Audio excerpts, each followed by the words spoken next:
En 1339, une jeune femme de 14 ans traverse la frontière entre l'Espagne et le Portugal. Inès de Castro porte en elle le sang royal de Castille, même si ce sang coule dans ses veines par des chemins interdits. Fille illégitime de Pedro Fernández de Castro, l'un des nobles les plus puissants d'Espagne, elle arrive à la cour portugaise pour servir de dame de compagnie à Constance de Castille. Constance vient épouser le prince héritier Pedro de Portugal, un mariage arrangé comme tous les mariages princiers de l'époque. Personne ne prête attention à cette adolescente aux cheveux dorés qui accompagne la future princesse. Pourtant, cette arrivée discrète va déclencher l'une des tragédies amoureuses les plus sombres de l'histoire européenne. Pedro de Portugal a 19 ans quand il épouse Constance. Le mariage n'a rien d'exceptionnel, c'est une alliance politique classique entre deux royaumes voisins. Mais quand Pedro pose ses yeux sur Inès de Castro, quelque chose d'irréversible se produit. Les chroniqueurs de l'époque parlent de sa beauté saisissante, de son élégance naturelle, de ce port de cou gracieux qui rappelait celui d'un héron. L'attraction est immédiate et réciproque. Dans les couloirs du palais, leurs regards se croisent et se cherchent. Pedro néglige rapidement ses devoirs conjugaux pour poursuivre cette jeune femme qui l'obsède. Inès répond à ses avances avec une passion qui surprend tout le monde, y compris elle-même. Leur première rencontre se déroule dans le plus grand secret. Pedro organise des rendez-vous clandestins dans les jardins du palais royal, loin des regards indiscrets de la cour. Ces moments volés deviennent vite une addiction pour les deux amants. Ils se retrouvent dans des alcôves cachées, échangent des lettres enflammées, inventent 1000 prétextes pour se frôler en public. La passion de Pedro pour Inès devient si évidente qu'elle ne peut plus être dissimulée. À la cour, les langues commencent à se délier. On murmure que le prince préfère la dame de compagnie à sa propre épouse. Constance elle-même finit par comprendre qu'elle a perdu son mari avant même d'avoir vraiment pu le conquérir. Le roi Alphonse IV observe cette situation avec une inquiétude grandissante. Il connaît la nature passionnée de son fils, mais il espère encore que cette liaison ne sera qu'un caprice de jeunesse. Il se trompe lourdement. Ce qu'il prend pour une passagère lubie va se transformer en obsession destructrice. L'amour entre Pedro et Inès grandit dans l'ombre, nourri par les interdits et les dangers qui l'entourent. Plus leur relation devient évidente, plus les tensions montent à la cour. Ce n'est plus seulement une aventure extra-conjugale, c'est un scandale politique majeur qui menace l'équilibre du royaume. Inès appartient à la puissante famille des Castro, une lignée qui a des ambitions sur le trône de Castille. Ses frères, Fernando et Alvaro, voient dans cette liaison une opportunité inespérée d'étendre leur influence au Portugal. Ils se rapprochent de Pedro, gagnent sa confiance, deviennent ses conseillers officieux. Le clan des Castro commence à exercer une emprise dangereuse sur l'héritier du trône. En 1344, le roi Alphonse IV perd patience. Il ordonne l'exil d'Inès au château d'Albuquerque, à la frontière espagnole. Cette séparation forcée ne fait qu'intensifier la passion des amants. Pedro et Inès entretiennent une correspondance secrète, trouvent des moyens de se revoir clandestinement. L'éloignement transforme leur amour en véritable obsession. L'année 1345 marque un tournant dramatique. Constance de Castille meurt en donnant naissance à son troisième enfant, le futur roi Ferdinand Ier. Cette mort libère Pedro de ses obligations matrimoniales, mais elle plonge aussi le royaume dans l'incertitude. L'héritier légitime est un enfant chétif, tandis que Pedro n'a qu'une hâte, faire revenir Inès d'exil. Pedro ne perd pas de temps. Dès que sa femme est enterrée, il fait revenir Inès au Portugal. Cette fois, il ne se cache plus. Il installe sa maîtresse dans le palais de Santa Clara à Coimbra et vit publiquement avec elle comme s'ils étaient mariés. Cette provocation ouverte déclenche un tollé à la cour et dans le peuple. De cette union naissent 4 enfants: Afonso, Béatrice, João et Denis. Pedro les reconnaît officiellement, leur donne des titres, les traite comme des héritiers légitimes. Cette fécondité d'Inès contraste cruellement avec la fragilité du jeune Ferdinand, l'héritier officiel. Les nobles portugais commencent à s'inquiéter sérieusement de l'avenir dynastique. Les frères d'Inès profitent de leur position privilégiée pour influencer Pedro. Ils lui soufflent qu'il pourrait revendiquer le trône de Castille, réunir les deux couronnes ibériques sous son autorité. Pedro, aveuglé par l'amour et grisé par ses perspectives grandioses, commence à envisager sérieusement cette option. Le royaume de Portugal se rapproche dangereusement d'une aventure militaire qui pourrait lui coûter son indépendance. L'influence grandissante du clan Castro inquiète profondément le roi Alphonse IV. Ce monarque sage a toujours maintenu le Portugal dans une neutralité prudente, évitant de s'immiscer dans les conflits de ses voisins. Voir son fils entraîné dans les intrigues castillanes par une femme qu'il considère comme une aventurière le remplit d'une rage froide. La situation en Castille complique encore les choses. Le roi Pierre Ier de Castille, surnommé le Cruel, fait face à de nombreuses révoltes. La famille Castro mène l'opposition contre lui, utilisant tous les moyens possibles pour le renverser. Il marie même Johanna de Castro, la sœur d'Inès, au roi castillan dans l'espoir de l'amadouer. Mais quand Pierre de Castille découvre que sa belle famille continue de comploter, il répudie Johanna sans ménagement. Cette rupture envenime encore la situation. Les Castro redoublent d'efforts pour convaincre Pedro de Portugal de se déclarer prétendant au trône castillan. Il lui rappelle que sa mère descend de la lignée royale de Castille, qu'il a donc des droits légitimes sur cette couronne. Pedro, enivré par l'amour et flatté par ses perspectives de gloire, commence à y croire. Le roi Alphonse IV voit le piège se refermer sur son royaume. Si Pedro suit les conseils des Castro et revendique le trône castillan, le Portugal se retrouvera entraîné dans une guerre civile atroce. L'indépendance chèrement acquise du royaume risque de voler en éclats. La neutralité qui fait la force du Portugal sera sacrifiée aux ambitions d'une famille étrangère. Les conseillers du roi multiplient les mises en garde. Ils expliquent à Alphonse IV que tant qu'Inès sera vivante, son influence sur Pedro ne cessera de croître. Elle est devenue le symbole de cette dérive dangereuse, l'incarnation de toutes les menaces qui pèsent sur le royaume.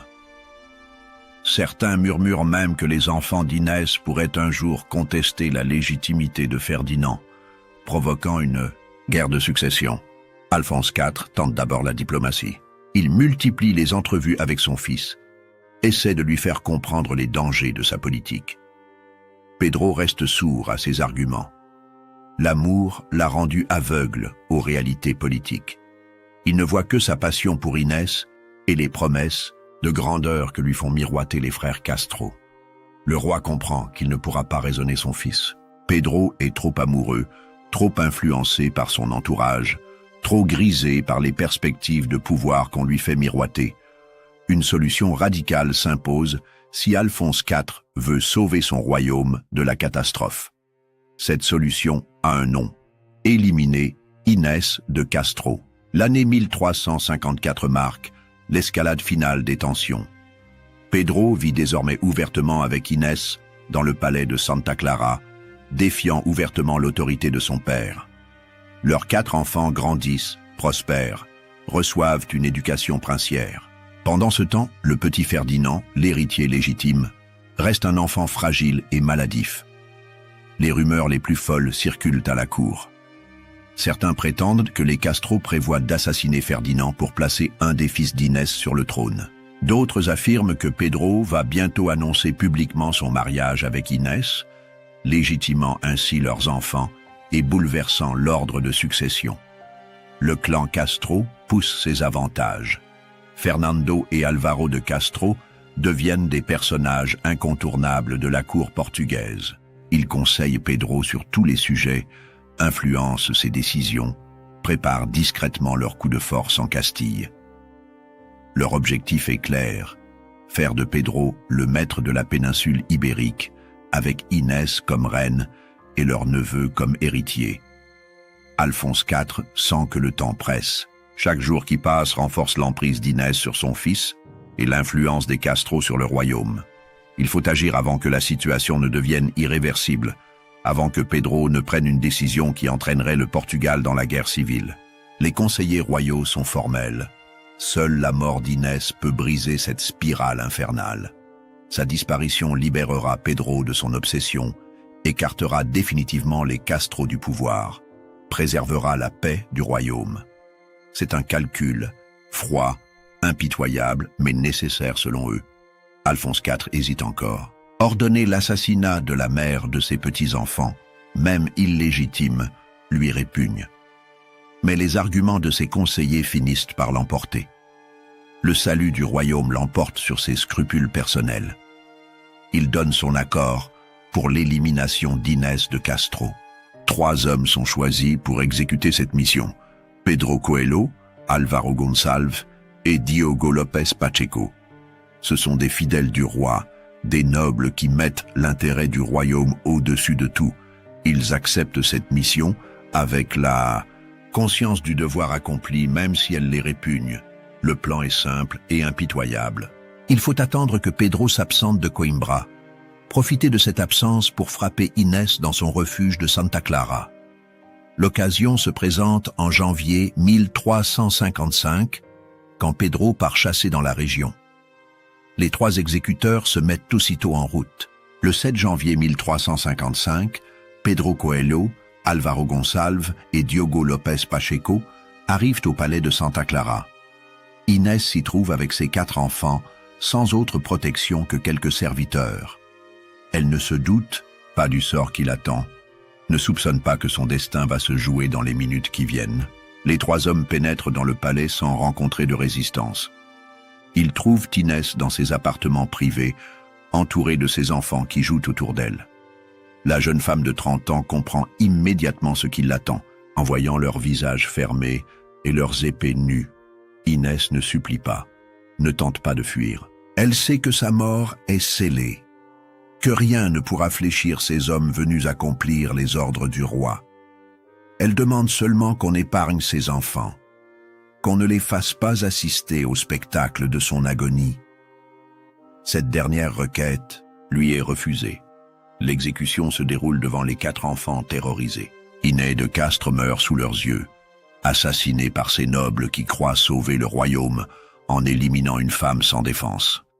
Son sang se répand sur les dalles de marbre du palais, devant ses enfants qui hurleront de terreur et de chagrin. Pedro Coelho, Álvaro Gonçalves et Diogo López Pacheco repartent aussitôt après l'exécution. Leur mission est accomplie, le royaume est théoriquement sauvé. Ils ne savent pas encore qu'ils viennent de déclencher une tragédie qui marquera l'histoire du Portugal pour les siècles à venir.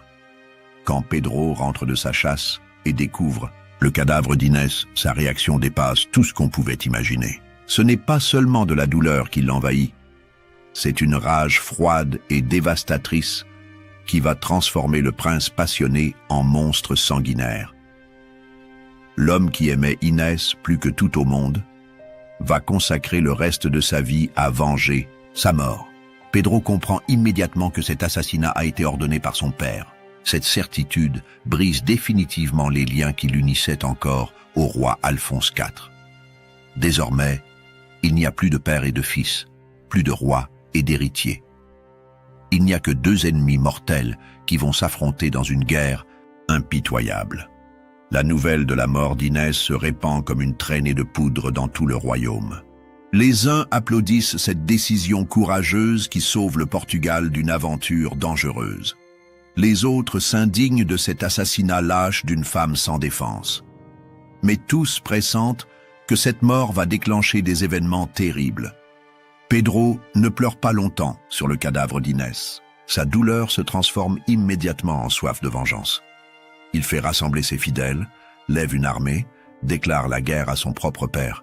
Cette guerre civile entre le roi et son héritier va déchirer le Portugal pendant 2 longues années. Les partisans de Pedro sont nombreux. Beaucoup de nobles sont révoltés par cet assassinat qu'ils jugent déshonorant.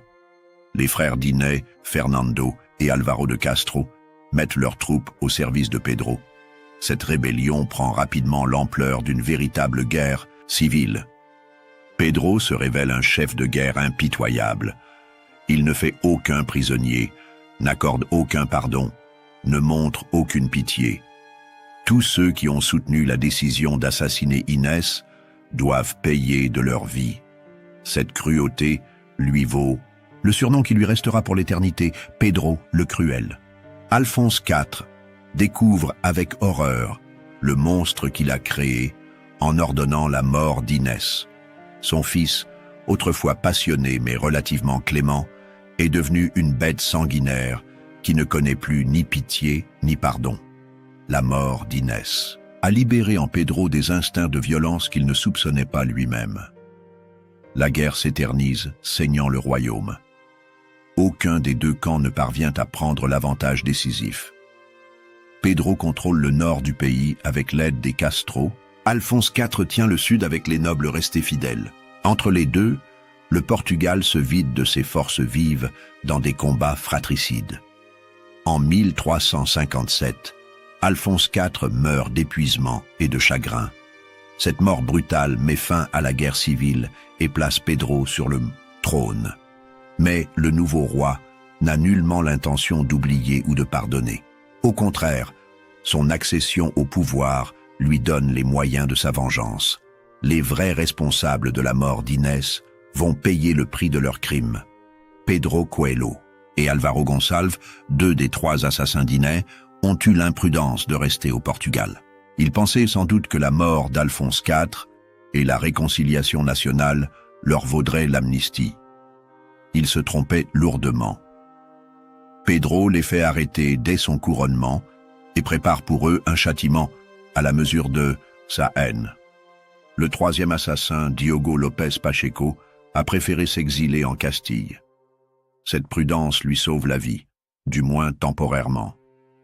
Pedro n'oubliera jamais son nom et tentera plusieurs fois de le faire assassiner, mais sans succès. Pacheco mourra dans son lit, en Castille, après avoir vécu dans la terreur permanente de la vengeance royale. Pedro organise l'exécution de Pedro Coelho et d'Álvaro Gonçalves avec un raffinement sadique qui glace d'horreur toute la cour. Il ne s'agit pas seulement de tuer ces hommes, mais de leur infliger les souffrances les plus atroces, de faire de leur agonie un spectacle qui marquera les esprits pour l'éternité. Le roi choisit personnellement le mode d'exécution. Pedro Coelho aura le cœur arraché par la poitrine. Álvaro Gonçalves subira le même sort mais par le dos. Cette différence de traitement n'est pas un hasard. Pedro veut que leurs agonies soient distinctes, que chacun d'eux meure d'une manière unique qui reflète sa part de responsabilité dans le meurtre d'Inès. L'exécution se déroule pendant un banquet royal devant toute la cour assemblée. Pedro veut que chacun voie le sort qui attend ceux qui osent s'attaquer à ce qu'il aime. Les 2 condamnés sont amenés dans la salle du festin, attachés à des poteaux dressés spécialement pour l'occasion. Pedro dirige personnellement la torture. Il observe chaque geste des bourreaux, corrige leurs mouvements, s'assure que les victimes souffrent le maximum avant de mourir. Cette mise en scène macabre révèle l'étendue de sa transformation psychologique. L'amoureux passionné s'est mué en tyran sanguinaire. Pedro Coelho meurt le premier. Le bourreau lui ouvre la poitrine à vif, plonge la main dans la plaie béante, arrache le cœur encore battant. L'homme agonise dans des souffrances indicibles, tandis que le roi observe ce spectacle avec une satisfaction glacée. Cette mort atroce ne suffit pas à apaiser sa soif de vengeance. Álvaro Gonçalves subit ensuite le même sort, mais par le dos. Le bourreau doit percer les chairs, briser les côtes, fouiller dans les entrailles pour atteindre le cœur. Cette exécution est encore plus longue et plus douloureuse que la première. Gonçalves met un temps infini à mourir, sous les yeux impassibles du roi. La cour assiste à ce double supplice dans un silence de mort. Personne n'ose bouger, respirer, détourner les yeux. Tous comprennent le message. Voilà le sort qui attend quiconque déplaît au roi Pedro. La terreur s'installe définitivement dans le royaume, transformant les nobles en courtisans tremblants. Pedro contemple les 2 cœurs sanglants avec une satisfaction morbide. Il fait servir le repas comme si rien ne s'était passé, force ses invités à manger et à boire dans cette salle souillée de sang. Cette dernière provocation achève de terroriser la cour et d'asseoir définitivement son pouvoir tyrannique. 3 ans après son couronnement, Pedro prépare un coup de théâtre qui va stupéfier tout le royaume. Le 12 juin 1360, dans la ville de Cantanhede, il convoque solennellement les représentants des 3 ordres, la noblesse, le clergé et le peuple. Cette assemblée exceptionnelle laisse présager une annonce majeure. Pedro monte sur l'estrade dressée pour l'occasion et fait face à la foule qui se presse pour l'entendre. Ce qu'il va révéler va bouleverser l'histoire du Portugal et donner une légitimité posthume à son amour pour Inès de Castro. Il annonce qu'il a secrètement épousé Inès en 1354, 1 an avant sa mort. Cette révélation provoque un tollé dans l'assistance. Comment le prince aurait-il pu épouser sa maîtresse sans que personne ne le sache? Où et quand cette cérémonie aurait-elle eu lieu? Qui étaient les témoins de cette union clandestine? Pedro a préparé des réponses à toutes ces questions. Il présente ses témoins, son chapelain personnel et un domestique de confiance. Ces 2 hommes jurent sur les évangiles avoir assisté au mariage secret de Pedro et d'Inès dans la ville de Bragance. Ils ne peuvent préciser la date exacte de la cérémonie, mais ils confirment qu'elle a bien eu lieu avant l'assassinat d'Inès. Pedro produit également un document papal qui prouve qu'il avait obtenu du pape l'autorisation de se remarier après la mort de Constance. Ce parchemin, authentique selon les experts, donne une crédibilité supplémentaire à ces affirmations. Comment douter de la parole royale appuyée par de telles preuves? Cette révélation a des conséquences politiques majeures. Si Pedro a vraiment épousé Inès, elle était donc reine de Portugal au moment de sa mort. Leurs 4 enfants deviennent automatiquement légitimes et peuvent prétendre à la succession royale. L'ordre dynastique établi s'en trouve bouleversé. Le petit Ferdinand, l'héritier officiel, se retrouve soudain concurrencé par ses demi-frères, illégitimes devenus légitimes. Cette situation crée une incertitude sur la succession qui perdurera bien au-delà de la mort de Pedro. Les germes d'une future guerre civile sont semés. Beaucoup doutent de la véracité de cette révélation. Comment croire qu'un mariage aussi important ait pu rester secret pendant 6 ans? Pedro a-t-il vraiment épousé Inès ou fabrique-t-il cette histoire pour légitimer rétroactivement leur union? La vérité historique restera à jamais incertaine, mais l'effet politique est immédiat et durable. La révélation du mariage secret n'est que le prélude au spectacle le plus macabre de l'histoire royale européenne. Pedro a décidé de faire reconnaître officiellement Inès comme reine de Portugal, même si elle est morte depuis 5 ans. Cette décision va donner naissance à l'une des légendes les plus sombres du Moyen-Âge. Pedro ordonne l'exhumation du corps d'Inès de Castro de sa tombe du couvent de Santa Clara. Cette profanation de sépulture choque profondément la population, mais personne n'ose s'opposer à la volonté royale. Le cadavre d'Inès, embaumé, selon les techniques de l'époque, est relativement bien conservé après 5 ans d'inhumation. Le roi fait revêtir le corps d'Inès d'un magnifique manteau de pourpre, couleur réservée à la royauté. Une couronne d'or et de pierres précieuses est posée sur son crâne décharné. Des bijoux royaux ornent ses mains squelettiques. Cette mise en scène morbide transforme le cadavre en effigie royale. Inès est ensuite installée sur le trône royal, dans la position exacte qu'elle aurait occupée de son vivant. Pedro fait ériger un trône provisoire à côté du sien et y place le corps embaumé de sa bien-aimée. Cette scène surréaliste marque l'apogée de l'obsession royale pour une morte. Pedro convoque alors toute la cour pour une cérémonie de reconnaissance officielle. Tous les grands du royaume sont contraints de défiler devant le trône d'Inès et de lui baiser la main en signe d'allégeance. Cette obligation de rendre hommage à un cadavre révulse les courtisans, mais aucun n'ose désobéir. La cérémonie du baise-main dure plusieurs heures. Un par un, les nobles, les prélats, les dignitaires du royaume s'agenouillent devant le cadavre couronné et portent à leurs lèvres cette main glacée et putréfiée. Pedro observe chaque geste, s'assure que chacun accomplit parfaitement ce rituel d'allégeance posthume. Cette scène dépasse tout ce que l'imagination peut concevoir en matière de spectacle macabre. Voir des hommes puissants et respectés baiser la main d'un cadavre sous le regard satisfait d'un roi fou d'amour marque définitivement les esprits. Ce couronnement posthume entre dans l'histoire comme l'un des épisodes les plus troublants de la monarchie européenne. Pedro savoure ce moment de triomphe morbide. Inès est enfin reconnue comme reine de Portugal, même si elle ne peut plus jouir de cet honneur. L'amour a vaincu la mort, la passion a triomphé de la politique. Du moins dans l'esprit dérangé d'un roi qui refuse d'accepter la disparition de sa bien-aimée. Après cette cérémonie de couronnement macabre, Pedro organise pour Inès des funérailles dignes d'une reine. Il veut effacer le souvenir de ses premières obsèques discrètes et offrir à son amour éternel les honneurs qu'elle mérite selon lui. Ces nouvelles funérailles vont surpasser en faste tout ce que le Portugal a connu jusqu'alors. Le cortège funèbre qui accompagne Inès de Coimbra au monastère d'Alcobaça dépasse en magnificence les obsèques des plus grands rois.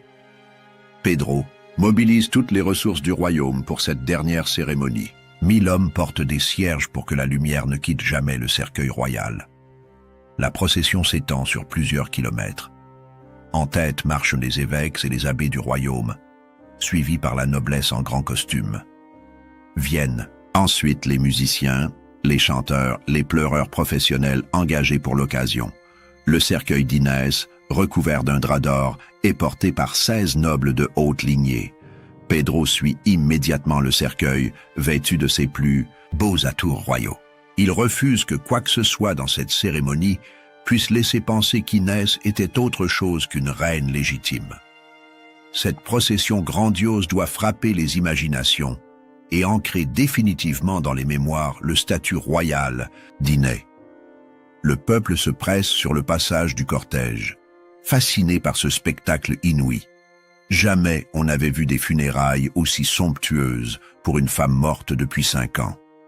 Cette démonstration de puissance royale impressionne autant qu'elle inquiète. Jusqu'où ira la folie de Pedro? Le cortège met plusieurs jours à atteindre Alcobaça. Chaque étape est l'occasion de nouvelles cérémonies, de nouveaux hommages rendus à la reine morte. Pedro veut que tout le royaume soit témoin de cette reconnaissance posthume, que personne ne puisse ignorer le statut royal d'Inès de Castro. À Alcobaça, le cercueil d'Inès est accueilli par une foule de moines et de dignitaires ecclésiastiques. L'abbaye cistercienne, l'une des plus prestigieuses du royaume, va devenir le mausolée royal de cette histoire d'amour tragique. Pedro a choisi ce lieu avec soin pour son symbolisme religieux et sa beauté architecturale. La cérémonie religieuse qui suit dépasse en solennité les obsèques des plus grands souverains. Pedro a commandé une messe pontificale avec tous les fastes réservés aux têtes couronnées. L'encens embaume la nef gothique tandis que les chants sacrés résonnent dans cette cathédrale de pierre blanche. Pedro ne s'arrête pas aux funérailles grandioses. Il veut offrir à Inès et à lui-même une sépulture qui défiera les siècles et immortalisera leur amour dans la pierre. Les 2 tombeaux qu'il commande aux meilleurs sculpteurs du royaume vont devenir des chefs-d'œuvre de l'art gothique. Ces sarcophages de pierre calcaire de Coimbra nécessitent 3 années de travail acharné. Pedro supervise personnellement chaque détail de leur réalisation, corrige les moindres imperfections, exige la perfection absolue. Rien n'est trop beau pour célébrer cet amour qui a bouleversé sa vie et transformé le royaume. Le tombeau d'Inès représente un prodige de sculpture médiévale. Son gisant la montre couronnée comme une reine, vêtue des plus beaux atours royaux, protégée par des anges aux ailes déployées. Les côtés du sarcophage racontent des scènes du Nouveau Testament, mêlant la foi chrétienne à la glorification de cet amour terrestre. Le sarcophage repose sur 6 figures extraordinaires, des créatures aux visages humains, mais au corps d'animaux qui portent le poids de cette éternité de marbre. Ces gardiens fantastiques veillent sur le sommeil de la reine morte, témoin silencieux d'une passion qui a défié toutes les conventions. Pedro fait graver sur le tombeau d'Inès une inscription qui résume toute sa philosophie. jusqu'à la fin du monde. Ces mots simples expriment sa conviction que leur amour survivra à tout, qu'aucune force terrestre ou divine ne pourra le détruire. Cette devise devient le symbole de leur union éternelle. Son propre tombeau ne le cède en rien à celui d'Inès, en magnificence et en raffinement artistique. Pedro y est représenté en roi guerrier, tenant son épée, prêt à défendre son amour même dans la mort. Les sculptures qui ornent son sarcophage racontent l'histoire de leur passion tragique, transformant la pierre en livre d'images pour les générations futures. Les deux tombeaux sont d'abord placés côte à côte, les pieds tournés vers l'Orient, face à l'autel du monastère. Cette disposition traditionnelle respecte les usages funéraires de l'époque. Mais au XVIIIe siècle, ils seront déplacés et positionnés face à face pour créer la légende romantique des amants qui se regarderont dans les yeux au jour du jugement dernier. Pedro survit encore 7 ans après l'inhumation définitive d'Inès à Alcobaça. Ces années sont marquées par une mélancolie profonde et une cruauté qui ne se dément jamais. Le roi continue de poursuivre impitoyablement tous ceux qui ont participé de près ou de loin à l'assassinat de sa bien-aimée. Les dernières années de Pedro Ier sont placées sous le signe de la terreur et de l'obsession morbide. Le roi qui fit couronner sa maîtresse morte ne trouve plus de plaisir que dans la vengeance et le souvenir de son amour perdu. Son règne se transforme en une longue agonie psychologique ponctuée de violences arbitraires. Pedro multiplie les pèlerinages à Alcobaça pour se recueillir sur la tombe d'Inès. Il passe des heures entières agenouillé devant le sarcophage, parlant à celle qui ne peut plus lui répondre. Ses conversations avec une morte inquiètent profondément son entourage et renforcent sa réputation de folie. La cour vit dans la terreur permanente. Le moindre geste mal interprété, la plus petite parole déplacée peuvent déclencher la colère royale et conduire au supplice. Pedro fait régner un climat de suspicion généralisée où chacun épie les autres, où la délation devient un moyen de survie. Le roi développe une paranoïa croissante à l'égard de tous ceux qui l'entourent. Il voit des complots partout, soupçonne ses plus fidèles serviteurs de trahison, n'accorde plus sa confiance à personne. Cette méfiance maladive l'isole progressivement et aggrave sa dérive psychologique. Pedro s'acharne particulièrement contre les descendants et les alliés de ceux qui ont tué Inès. Il fait rechercher dans tout le royaume les parents, les amis, les complices présumés des assassins. Cette chasse aux sorcières sème la terreur dans la noblesse portugaise et décourage toute velléité d'opposition. Le royaume souffre de cette tyrannie. L'économie stagne. L'administration se paralyse, la justice devient arbitraire. Pedro ne s'intéresse plus aux affaires de l'État, obsédé par sa vengeance personnelle et ses visions mystiques. Le Portugal régresse sous la férule de ce roi, fou d'amour et de haine. En 1367, 12 ans après la mort d'Inès et 10 ans après son couronnement, Pedro Ier rend son dernier souffle. Il meurt comme il a vécu ces dernières années, seul, rongé par l'obsession, hanté par le fantôme de celle qu'il n'a jamais pu oublier. Sa mort libère le royaume d'un règne de terreur. Selon ses dernières volontés, Pedro est inhumé à Alcobaça, dans le tombeau qu'il s'était fait préparer face à celui d'Inès.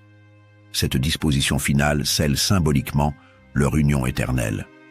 Même dans la mort, le roi cruel veut rester auprès de celle qui a bouleversé sa vie et transformé son règne en tragédie. La mort de Pedro Ier ne met pas fin aux conséquences de sa passion pour Inès de Castro. Au contraire, elle ouvre une période d'instabilité dynastique qui va ébranler le Portugal pendant des décennies. La légitimation posthume des enfants d'Inès crée une crise de succession majeure. Ferdinand Ier, le fils légitime de Pedro et de Constance, hérite officiellement du trône. Mais les 4 enfants d'Inès, désormais reconnus comme légitimes, peuvent également prétendre à la couronne. Cette situation ambiguë génère des tensions permanentes au sein de la famille royale. Les frères d'Inès, Fernando et Alvaro de Castro, profitent de cette confusion pour étendre encore leur influence. Ils deviennent les protecteurs des enfants d'Inès et n'hésitent pas à instrumentaliser leurs droits dynastiques pour servir leurs ambitions politiques. Le clan Castro retrouve ainsi une position de force. Ferdinand Ier, physiquement fragile et politiquement faible, peine à s'imposer face à ses prétentions rivales. Son règne est marqué par des conflits constants avec les partisans des enfants d'Innès. Cette guerre civile larvée affaiblit durablement le royaume et compromet son indépendance face aux voisins espagnols. La question de la légitimité du mariage entre Pedro et Inès continue de diviser les historiens et les juristes. Certains voient dans cette union secrète une invention posthume destinée à légitimer les enfants illégitimes. D'autres croient à la sincérité de Pedro et acceptent la validité de ce mariage clandestin. Cette incertitude historique renforce paradoxalement la dimension légendaire de l'histoire. L'impossibilité de trancher définitivement entre vérité et mensonge nourrit le mythe et stimule l'imagination des artistes. Pedro et Inès deviennent des figures littéraires autant qu'historiques. Les tombeaux d'Alcobaça deviennent rapidement un lieu de pèlerinage pour les amoureux du monde entier. Cette nécropole royale attire les couples qui viennent y chercher l'inspiration et la bénédiction d'un amour plus fort que la mort. Le monastère cistercien se transforme en sanctuaire de la passion romantique. L'histoire de Pedro et Inès inspire immédiatement les chroniqueurs et les poètes. Dès le XVe siècle, leurs amours tragiques entrent dans la littérature portugaise et européenne. Cette popularité précoce garantit la transmission du mythe à travers les siècles et son enrichissement constant par de nouveaux apports artistiques. L'histoire de Pedro Ier et d'Inès de Castro transcende rapidement les limites de l'anecdote historique pour devenir un mythe universel. Cette transformation s'opère grâce aux artistes qui s'emparent de cette tragédie amoureuse et la magnifient dans leurs œuvres. Luís de Camões, le plus grand poète portugais, consacre plusieurs strophes de ses Lusíadas à cette histoire d'amour. Sa version poétique de la tragédie d'Inès fixe définitivement les contours du mythe dans la culture lusitanienne. Camões transforme la concubine royale en héroïne romantique, victime innocente de la raison d'État. Au XVIe siècle, Antonio Ferreira écrit « A Castro », la première tragédie classique portugaise inspirée de cette histoire. Cette pièce de théâtre connaît un succès considérable et popularise encore le mythe d'Inès auprès du public cultivé européen. La dimension théâtrale renforce l'aspect dramatique de cette passion destructrice. Les peintres s'emparent à leur tour de ce sujet romantique et macabre. Le couronnement posthume d'Inès inspire de nombreux artistes qui rivalisent d'imagination pour représenter cette scène extraordinaire. Ces œuvres picturales propagent le mythe au-delà des frontières du Portugal et le font connaître dans toute l'Europe. La musique n'est pas en reste. Plusieurs compositeurs écrivent des opéras sur cette histoire, notamment Giuseppe Zingarelli en Italie et Andrea Scartazzini en Allemagne. Ces œuvres lyriques exploitent la dimension tragique et passionnelle du mythe pour émouvoir les spectateurs et célébrer l'amour absolu. Au XIXe siècle, le romantisme redécouvre cette histoire avec enthousiasme. Les écrivains romantiques y trouvent tous les ingrédients de leurs obsessions: l'amour-passion, la mort tragique, la révolte contre l'ordre établi, l'exaltation du sentiment sur la raison. Victor Hugo consacre une pièce de jeunesse à Inès de Castro. Henri de Monterland, au XXe siècle, écrit La Reine morte, sans doute l'œuvre la plus célèbre inspirée de cette histoire. Cette pièce de théâtre connaît un succès mondial et ancre définitivement le mythe d'Inès dans la culture européenne moderne. Monterland modernise le thème en insistant sur la dimension politique du drame. Le cinéma contemporain s'intéresse également à cette histoire. Plusieurs films portugais et européens tentent de porter à l'écran cette tragédie amoureuse. Ces adaptations cinématographiques touchent un public encore plus large et assurent la perpétuation du mythe dans la culture populaire. 8 siècles après ces événements tragiques, que reste-t-il de vérité historique dans cette histoire devenue légendaire? Les historiens modernes s'efforcent de démêler les faits avérés des embellissements poétiques qui ont progressivement transformé la réalité en mythe. La personnalité d'Inès de Castro elle-même reste largement mystérieuse. Les sources contemporaines sont rares et souvent contradictoires. Était-elle vraiment cette beauté irrésistible décrite par les chroniqueurs tardifs? Ou s'agit-il d'un enjolivement poétique destiné à justifier la passion destructrice du prince Pedro? Le rôle politique d'Inès est également débattu par les historiens. Était-elle une simple victime innocente des intrigues de cour, comme le veut la tradition romantique? Ou participait-elle activement aux manœuvres de sa famille pour étendre l'influence castillane au Portugal? La vérité se situe probablement entre ces deux extrêmes. La question du mariage secret entre Pedro et Inès divise encore les spécialistes. Certains historiens croient à la sincérité de Pedro et acceptent la validité de cette union clandestine. D'autres y voient une invention posthume, destinée à légitimer les enfants illégitimes et à donner une base juridique au couronnement macabre. Les détails du couronnement posthume posent également problème aux historiens. Cette cérémonie a-t-elle vraiment eu lieu telle que la décrivent les chroniques tardives? Ou s'agit-il d'une amplification légendaire d'une simple cérémonie de reconnaissance officielle? L'iconographie des tombeaux suggère qu'Inès a bien été couronnée, au moins symboliquement. La personnalité de Pedro Ier fait l'objet d'interprétations diverses. Était-il vraiment ce monstre sanguinaire décrit par ses détracteurs? Ou ces cruautés ont-elles été exagérées par la tradition pour donner plus de relief dramatique à l'histoire? La vérité historique est probablement plus nuancée que la légende. Ce qui reste indiscutable, c'est l'impact psychologique et politique de cette passion sur Pedro et sur le royaume du Portugal. Qu'elle ait été manipulée ou sincère, cette histoire d'amour a effectivement bouleversé l'ordre dynastique et marqué durablement l'histoire lusitanienne. Les tombeaux d'Alcobaça constituent la preuve tangible de cette passion. Leur magnificence témoigne de l'importance que Pedro accordait à la mémoire d'Inès. Ces chefs-d'œuvre de sculpture gothique transcendent les débats historiques et imposent par leur beauté la réalité de cet amour, qu'il ait été ou non légitime. L'histoire de Pedro Ier du Portugal et d'Inès de Castro dépasse largement le cadre d'une simple chronique royale. Elle incarne l'archétype de la passion absolue, de l'amour qui refuse les compromis et les accommodements avec la réalité politique. Cette radicalité en fait un mythe intemporel. Le couronnement posthume d'Inès reste l'un des épisodes les plus extraordinaires de l'histoire européenne. Jamais roi n'était allé aussi loin dans l'expression publique de son amour pour une femme. Cette transgression de tous les tabous sociaux et religieux frappe les imaginations et nourrit encore aujourd'hui la fascination pour cette histoire. Pedro Ier incarne la figure du roi fou d'amour, prêt à sacrifier son royaume et ses sujets à sa passion personnelle. Cette dimension tragique en fait un personnage shakespearien avant la lettre, un héros romantique qui préfigure les grandes figures littéraires de la passion destructrice. Inès de Castro devient, par sa mort tragique et sa reconnaissance, posthume, le symbole de l'amour sacrifié aux intérêts politiques.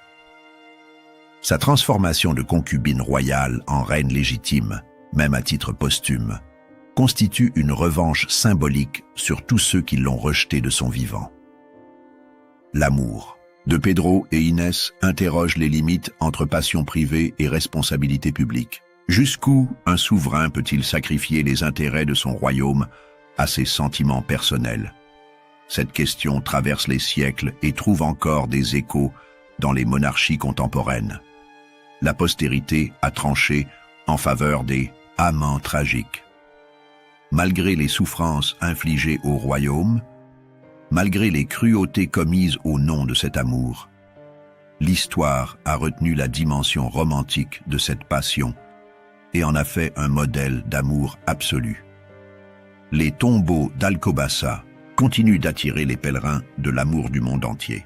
Ces chefs-d'œuvre de pierre témoignent que certaines passions peuvent effectivement défier la mort et conquérir l'éternité. Pedro et Inès reposent face à face depuis des siècles, unis dans un sommeil de marbre qui symbolise leur amour indestructible. Cette histoire prouve que la réalité peut parfois dépasser la fiction dans l'extraordinaire et le macabre. Aucun romancier n'aurait osé imaginer un roi faisant couronner le cadavre de sa maîtresse et obligeant sa cour à lui baiser la main. Pourtant, ce prodige morbide a bien eu lieu dans le Portugal du XIVe siècle. Pedro Ier et Inès de Castro ont gagné leur pari sur l'éternité. Leur amour a survécu aux siècles, aux régimes politiques, aux transformations sociales. Il continue d'inspirer les artistes, d'émouvoir les amoureux, de fasciner les historiens. Dans ce sens, Pedro avait raison, leur amour durera jusqu'à la fin du monde.